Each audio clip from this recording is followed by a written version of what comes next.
सहकार्य करा अशी सगळ्यांना मी विनंती करतो. ऐका ऐका आजच्या कारवाईला सहकार्य करा. कोणाचंही नुकसान करावं अशी आमची इच्छा नाहीये. तुम्ही स्वतः काढत असाल आम्ही तुम्हाला सहकार्य करू, पण आजची नियोजित कारवाई आहे त्यानुसार कारवाईसाठी आम्ही आलेलो आहोत आणि कारवाई ती आजची होणार आहे.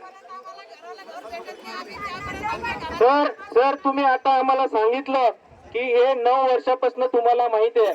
सर तुम्ही बरोबर बोलताय, 9 वर्षापासून माहिती आहे, पण 9 वर्षापासून या ठिकाणी 3 वेगवेगळे आयुक्त आले, 2 वेगवेगळे महापौर होते आणि 2 वेगवेगळे जिल्हाधिकारी होते. प्रत्येक ठिकाणी सर आम्ही गेलो आणि आमची मागणी केली आणि प्रत्येक वेळी मागणी करून सुद्धा 9 वर्षामध्ये तुम्ही आम्हाला म्हणता, पण तुम्ही काय कारवाई केली सर? 9 वर्षापूर्वी तुम्ही आम्हाला प्रधानमंत्री आवास योजनेमध्ये घर देऊ म्हणून त्यावेळेस आश्वासनं दिली होती, ती 9 वर्षात तुम्ही आतापर्यंत केली नाही. तर इथून पुढे काय करणार सर तुम्ही?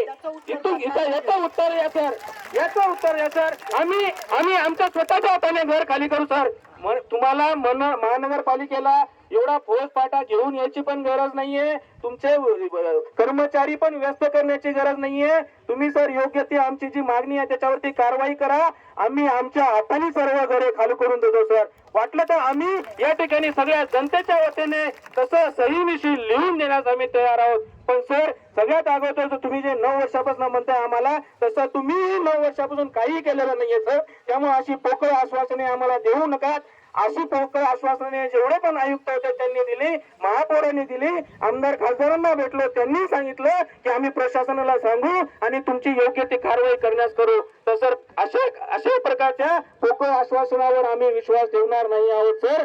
ही कृपया विनंती आहे. आणि तो राहिला सेकंड, आपल्याला हे सगळ्या काही गोष्टी चर्चा करायला वेळ पण मिळणार आहे सर. प्रशासनाला पण वेळ मिळणार आहे आणि आम्हाला पण वेळ मिळणार आहे तुमच्या सोबत. आपण पंचनामे केलेले आहेत, परत पुन्हा एकदा पंचनामे करूयात. आमच्या फायली सगळ्या तयार आहेत आणि आम्ही त्या ठिकाणी येऊ सर. पूर्णपणे सहकार्य करू सर. जेवढं तुमचे जे काम करण्याला जेवढं काय लागणार आहे त्याच्यामध्ये सर आम्ही कुठेही अडथळा आणणार नाहीये. कृपया तुम्हाला विनंती आहे की हा जो परीक्षा होण्याचा जो कालावधी आहे तोपर्यंत हे रस्ते थांबावेत. आणि सर एवढंही काही अर्जंट नाहीये सर या रस्त्याचं. प्लीज सर, परीक्षापेक्षा इम्पॉर्टंट नाहीये. आजचं एक बांधकाम पाडणं परीक्षेपेक्षा इम्पॉर्टंट असेल तर पाडा सर. तुम्हाला जर परीक्षेपेक्षा इम्पॉर्टंट वाटत असेल हे घर पाडण्याचं तर निश्चित पाडा सर. ठीक आहे. देण्यात आलेलं नाही. तर आज स्वतः जोशी साहेब या ठिकाणी आलेले आहेत. आम्ही पण चर्चा केली साहेबांची.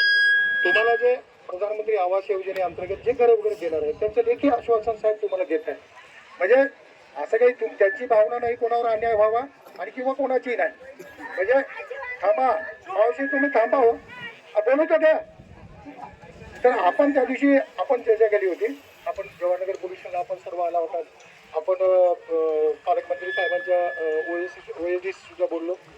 आज आपण त्यांना साहेबांना तेच सांगितलं की साहेब त्या लोकांना काहीतरी आश्वासन पाहिजे.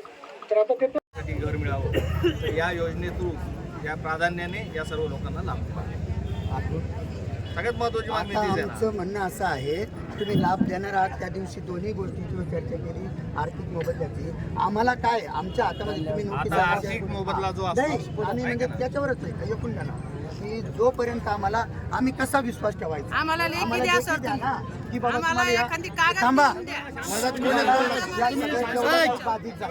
या बाधितांना हा सुनील राठोड, हा सूर्यवंशी, भिसे, अमुक दांडगे हे लोकांचे घरं बाधित होत आहेत. यांना आम्ही या ठिकाणी घरकुल देऊ, यांना हे देऊ असं द्या ना आम्हाला एकदा.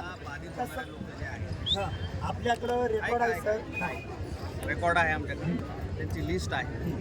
बाधित होणारे व्यक्ती या ठिकाणी आहेत, त्यांचे नावं आहेत. आणि आता तुम्ही म्हणतात की प्रत्येकाला कुठं देणार, तर ती लिस्ट घेऊन लगेच बसणं आणि तसं सांगणं शक्य होणार नाही. पण आता तुम्ही म्हणतात लेखी नाही. आता एवढे जण शूटिंग घेत आहेत तुमच्यातले. आम्ही म्हणलो का कोणाला शूटिंग घेऊ नका. जर आम्हाला ऐका ना, घ्या तुम्ही पण घ्या. तुमच्याकडे पण रेकॉर्ड ठेवा. आम्ही जे बोलतो आहोत ऑन रेकॉर्ड बोलतो आहोत, जबाबदारीने बोलतो, शासकीय अधिकारी म्हणून बोलतोय. तुम्हाला ज्यांना शूटिंग घ्यायचं तेवढं शूटिंग घ्या. ते रेकॉर्ड आहे ना, जबाबदारी माझ्यावर येईल ना की मी काहीतरी सांगितलं आणि केलं नाही. तर आम्ही जे बोलतो आहोत जबाबदारीने बोलतो आहोत. तुम्ही म्हणता लेखीच द्या, तो व्हिडिओग्राफी नाही, व्हिडिओ काढा. आमचा स्टँड जो आहे की प्रधानमंत्री आवास योजना, रमाई घरकुल योजनासारखे शासकीय घरकुलाची योजना आणि प्राधान्याने आजचे जे बाधित होणार आहे त्यांना प्राधान्याने त्या योजनांमधून जे आहे घरकुल जे दिले जाईल. हा विषय आजचा नाही, हा विषय 9 वर्षापासून तुम्ही म्हणता हा लढा चालू आहे, 10 वर्षापासून चालू आहे, टीपीचं त्याच्यापूर्वीच आहे. त्यामुळे सगळ्यांना कल्पना ही आहे की हे DP रोड या ठिकाणी जातो. आता याच्यामध्ये तुम्ही त्या दिवशी पण कमिशनर साहेबांनी चर्चा केली की तुम्ही इथं जमिनी इथं जे आहे तुम्ही घर बांधले वगैरे, तर हे तुम्हाला फसवलं गेलं, आधी सांगितलं नाही किंवा काय नाही, हा वेगळा विषय. विषय आता हा येतो